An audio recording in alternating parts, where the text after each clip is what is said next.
అందరికీ ప్రభు పేరిట వందనాలండి. మరి కొత్త ఆదివారం రోజున మరి ప్రభు మనందరినీ కూడా ఈ విధంగా మరి కలుసుకునే అవకాశం ఇచ్చినందుకు మరి ప్రభుకి వందనాలు తెలుపుకుంటాం. మరి ఇక్కడ కూడొచ్చిన ప్రతి ఒక్క బిడ్డకి వందనాలు. ఆన్‌లైన్‌లో చూస్తున్న ప్రతి ఒక్క బిడ్డకి వందనాలండి. మరి ఈ ఆదివారం రోజున మనము ప్రార్థన చేసుకుని చిన్న పాట పాడుకుని వాక్యధ్యానం చేసుకుందాం. ముందు ప్రార్థన. పరలోకమందున్న మా తండ్రి, నీ ఘనమైన నామమునకు లెక్కలేని వందనాలు, స్తుతులు, స్తోత్రాలైనా మరి ఆదివారం రోజున మరి ఈ విధంగా కలుసుకునే అవకాశం ఇచ్చినందుకు మీకు వందనాలు తండ్రి. మరి నాయన ఆది నుంచి అంతవరకు మీరే నడపండి నాయన, నడిపించండి నాయన. చెప్పే ప్రతి మాట నా నోటి ద్వారా కాదు నాయన, మీరు పలకండి నాయన. వినట వల్ల విశ్వాసం దయచేయండి. విన్న ప్రతి ఒక్క బిడ్డకి నాయన మీరు నిజమైన దేవుడని తెలపండి నాయన. మీకే వందనాలు తండ్రి నాయన. అదేవిధంగా నాయన మీరు అద్భుతకరుడు, ఆశ్చర్యకర్త, ఆలోచనకర్త, నీతిరగు తండ్రి, సమాధానకర్త యెహోవా, మీకే వందనాలు తండ్రి నాయన. మరి అదేవిధంగా మరి ఈ ఈ మరి ఆది నుండి అంతవరకు నేను ఈ సేవని మరి ఈ సేవ చేస్తుండగా మీరు తోడుండి సహాయం తెచ్చమని కోరుకుంటూ మీకే మహిమ ఘనత చెల్లించుకుంటూ ఇచ్చిన ప్రార్థన నజరేయుడైన యేసు నామమున నడిపెట్టుకున్నాం తండ్రి, ఆమేన్. హల్లెలూయా, హల్లెలూయా. మరి చిన్న పాట పాడుకుందామండి.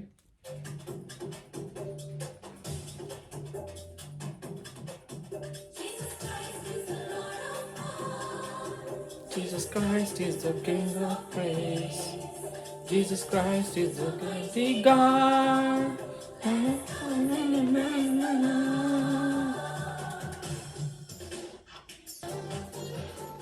Yes Lord, hallelujah, hallelujah. Thank you Lord Jesus, thank you, hallelujah. మరి ఇప్పుడు వాక్యధ్యానం చేసుకుందామంటే చిన్న వాక్యధ్యానము. లూకా సువార్త 8వ అధ్యాయంలో చూసుకుందామండి. లూకా సువార్త 8వ అధ్యాయం 1వ వచనం నుంచి.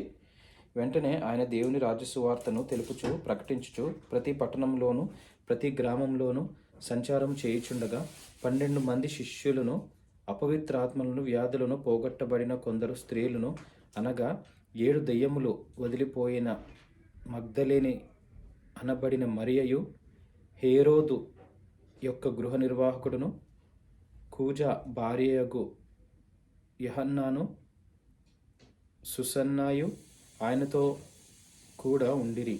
వీరును ఇతరులనైకులు తమకు కలిగిన ఆస్తితో వారికి ఉపచారము చేయుచూ వచ్చిరి. ఆమేన్. మనం చూసుకున్నట్లయితే 3 వచనాలు. లూకా సువార్త 8వ అధ్యాయం 3 వచనాలు, 1, 2, 3. మరి ఇక్కడ మనము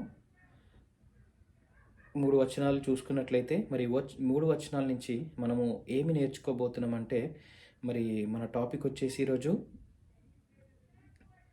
ఉపచారం చేయుచు వచ్చిరి. ఉపచారం అంటే పరిచర్య, ఉపచారం, ప్రీచింగ్, పరిచర్య చేయుచు వచ్చిరి అంటే ఈరోజు వాక్యధ్యానం మనము టాపిక్ వచ్చేసి దే ఆల్ ప్రీచ్డ్. ఉపచారం చేయుచు వచ్చిరి. ఎవరాళ్ళు ఉపచారం అంటే ఏంది, ఎవరు చేశారు అని మనం చూసుకుందాం. ఓకేనా. ముందుగా 8వ అధ్యాయం 1వ వచనం. వెంటనే ఆయన దేవుని రాజ్య సువార్తను తెలుపుచు ప్రకటించుచు ప్రతి పట్టణంలోను ప్రతి గ్రామంలోను సంచారం చేయుచుండగా, అంటే యేసు వెంటనే 7వ అధ్యాయం అయిపోయిన తర్వాత 8వ అధ్యాయం వచ్చేటప్పటికి యేసు వెంటనే ఆయన దేవుని రాజ్య సువార్తను తెలుపుచు ప్రకటించుచు, అంటే దేవుని రాజ్యం గురించి సువార్త ప్రకటించుట. మనకందరికీ తెలిసిన మాటే దేవుని సువార్త ప్రకటించడం అంటే దేవుడు ఎవరు, ఎలా చనిపోయాడు, తిరిగి పునరుద్ధానం ఎలా లేశాడు, ఎవరి గురించి చనిపోయాడు, ఎందు నిమిత్తం చనిపోయాడు అని సువార్త ప్రకటించడం. నిజమైన దేవుడు ఎవరు అని ప్రకటించుచు వెళ్తున్నారు. ప్రతి పట్టణంలోను ప్రతి గ్రామంలోను సంచారం చేయుచుండగా, సంచారం చేయుచుండగా అంటే ఈ విధంగా ప్రచారం చేస్తూ సంచారం చేయుచుండగా 12 మంది శిష్యులను, ఆత్మలను, వ్యాధులను పోగొట్టబడిన కొందరు స్త్రీలను, అనగా వీడు దెయ్యములు వదిలి పోయిన మగ్దలేని అనబడిన మరియయు, హేరోదు యొక్క గృహ నిర్వాహకుడు, కూజా భార్యయగు యోహన్నాయు, సుసన్నాయు ఆయనతో కూడా ఉండిరి. వీరును ఇతరులనేకులను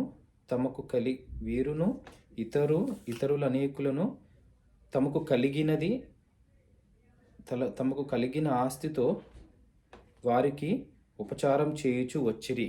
అంటే వీళ్ళందరంట ఇప్పుడు వెంటనే ఆయన దేవుని రాజ్య సువార్త తెలుపుచు ప్రకటించుచు ప్రతి పట్టణంలో ప్రతి గ్రామంలో సంచారం చేయుచుండగా, అంటే ఆయన సంచారం చేస్తుండగా ఏమైందంటే ఆయనకి కొంతమంది కూడా కలిశారంట, యేసుతో కలిశారంట. ఎవరో 12 మంది శిష్యులను, అపవిత్రాత్మతులు పట్టిన వ్యాధుగల పోగొట్టబడిన కొందరు స్త్రీలు, కొందరు 12 మంది శిష్యులను, కొందరు స్త్రీలను అనగా 7 దెయ్యములు వదిలిపోయిన మగ్దలేని అనబడిన మరియ. సో వీళ్ళందరూ కూడా యేసుతో పరిచర్య చేస్తున్నారంటండి. మరి 3 వచనాలు మనం చూసుకున్నట్లయితే అదేవిధంగా పరిచర్యకి మరి కావాల్సిన మరి ధనం కానీ మరి ఏదైతే మరి సహాయం కావాలో వీళ్ళందరూ ఏం చేశారంట, మన 3వ వచనంలో చూస్తే వీరును ఇతరనీకులను తమకు కలిగిన ఆస్తితో వారికి ఉపచారం చేయుచు వచ్చిరి. అంటే ఉపచారము చేయడానికి, అంటే అటు ఇటు ట్రావెలింగ్ కానీ మరి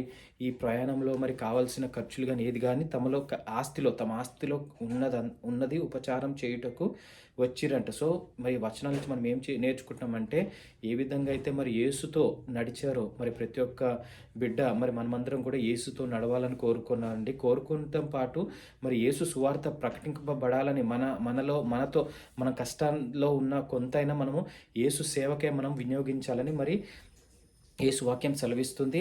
మరి దాంతోపాటు నాయన దేవుడే ఇవన్నీ కూడా మరి మనకి అనుగ్రహించాడు కాబట్టి మనం తిరిగి దేవుని సన్నిధికి ఫిజికల్గా దేవుడికి ఇవ్వకపోయినా దేవుడు సువార్త ప్రకటనకి మరి దేవుడు కార్యాల్లో మనము ఎంతో కొంత ఇస్తే మరి దేవుడు మనకి మెండైన దేవుని దయచేస్తాడని మరి వాక్యం సెలవిస్తుంది. ఎందుకంటే మనకి దేవుడు ఇంత చేస్తున్నాడు అంటే మనకు ఉద్యోగం ఇచ్చాడు, పిల్లల్ని ఇచ్చాడు, ఫ్యామిలీని ఇస్తాడు.